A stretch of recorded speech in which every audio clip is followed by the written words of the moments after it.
Hello everyone, welcome to BSP pharmacy. BSP pharmacy में आपका स्वागत है। तो आज की वीडियो में हम लोग बात करने वाले हैं जैसे कि डी फार्मा वाले बच्चों का रिजल्ट आ गया है। कुछ बच्चों की एक सब्जेक्ट में बैक लगी है, कुछ बच्चों की 2 सब्जेक्ट में बैक लगी है, कुछ बच्चों की 3 सब्जेक्ट में बैक लगी है। अब बैक लगी है तब क्या करें, वीडियो में कंप्लीट बात करेंगे, तो वीडियो को लास्ट तक जरूर देखना।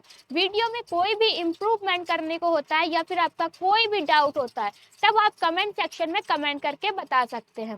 ठीक है, सबसे पहला बच्चों का क्वेश्चन ये है कि हमारी अगर डी फार्मा सेकेंड ईयर में 3 सब्जेक्ट में बैक लगी है तब क्या करें। तो हम आपको ये बता देते हैं कि अगर आपकी 3 सब्जेक्ट में बैक लगी है तो वो आपकी बैक नहीं ईयर बैक है। अब ईयर बैक में आपको करना क्या है, उसके लिए आपको री एवोल्यूशन का फॉर्म भरना है। री एवोल्यूशन का फॉर्म आता कब है और हमको कब भरना होगा। तो री एवोल्यूशन का फॉर्म आपका जैसे ही रिजल्ट आया है उसके 2-3 दिन बाद क्या होगा, आपका री एवोल्यूशन का फॉर्म आ जाएगा। अब री एवोल्यूशन फॉर्म में होगा क्या, तो अगर आप री एवोल्यूशन का फॉर्म भरते हैं तो जैसे मान लिया आपके तीनों सब्जेक्ट क्लियर हो गए, ठीक, वैसे तो हो सकता है आपके तीनों सब्जेक्ट क्लियर हो जाए। अगर तीनों सब्जेक्ट नहीं क्लियर हो रहे तो एक सब्जेक्ट तो आपका क्या होगा, क्लियर ही हो जाएगा। तो क्या हो जाएगा, आपका 1 साल खराब होने से बच जाएगा।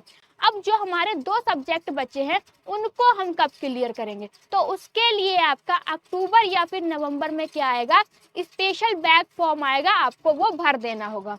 स्पेशल बैक फॉर्म आपका कब आता है, अक्टूबर या फिर नवंबर में आता है। जैसे कि डी फार्मा वाले बच्चों का रिजल्ट भी बहुत जल्दी आ गया है, हो सकता है आपका बैक स्पेशल फॉर्म भी बहुत ही जल्दी आ जाए। ठीक है, अक्टूबर नवंबर में ना होके उससे पहले ही आ जाए। अब इतना तो हमारा क्लियर हो गया कि बैक लगी है तब क्या करें। उसके बाद जो सबसे ज्यादा बच्चों का क्वेश्चन है कि बैक वाले लोग हॉस्पिटल ट्रेनिंग कर सकते हैं या फिर नहीं कर सकते। जिन भी बच्चों की बैक लगी है वो हॉस्पिटल ट्रेनिंग कर सकते हैं या फिर नहीं कर सकते हैं। अगर आपकी 2 सब्जेक्ट में बैक लगी है, ठीक है, तब आप हॉस्पिटल ट्रेनिंग कर सकते हैं। वहीं पर आपकी 3 सब्जेक्ट में बैक लगी है, मतलब कि ईयर बैक लगी है, तब इसमें क्या हो जाती है, प्रॉब्लम हो जाती है। जो आपकी हॉस्पिटल ट्रेनिंग का सर्टिफिकेट होगा वो आपका 1 साल पहले का दिखाएगा और आपका रिजल्ट क्या होगा, 1 साल बाद का होगा। तो इसमें आपकी क्या हो सकती है, प्रॉब्लम हो सकती है। अगर आपकी 3 सब्जेक्ट में बैक लगी है या फिर आपकी ईयर बैक है तब हॉस्पिटल ट्रेनिंग आप नहीं कर सकते हैं। 2 सब्जेक्ट में बैक लगी है तब आप क्या कर सकते हैं, हॉस्पिटल ट्रेनिंग कर सकते हैं। लास्ट में आपका बच्चा री एवोल्यूशन में बैक क्लियर होगी या फिर नहीं होगी। री एवोल्यूशन फॉर्म क्या सब भर सकते हैं। तो अगर आपको लगता है कि हम लिख के आए हैं, ठीक है, अपने ऊपर आपको भरोसा है कि हमने जो भी कॉपी में लिखा है बिल्कुल सही सही लिखा है, फिर भी हमारी बैक लग गई है या फिर हमारे नंबर कम आए हैं, तभी आप री एवोल्यूशन का फॉर्म भरें। अगर आपको खुद पर भरोसा नहीं है तब आपको क्या करना है, री एवोल्यूशन का फॉर्म नहीं भरना है। अब अगर हम री एवोल्यूशन का फॉर्म भरते हैं तब क्या हमारी बैक क्लियर हो जाएगी। जैसा कि कभी कभार क्या होता है, बच्चों की 1 नंबर से ही बैक लगती है तो उनका क्या होता है, वो री एवोल्यूशन फॉर्म भरते हैं तो वो 1 नंबर से भी बैक नहीं क्लियर कर पाते हैं। वहीं पर दोबारा क्या होता है, कहीं 7 नंबर से बच्चों की बैक लगी है तो उनका क्या होता है, बैक क्लियर हो जाती है, 40 नंबर आ जाता है।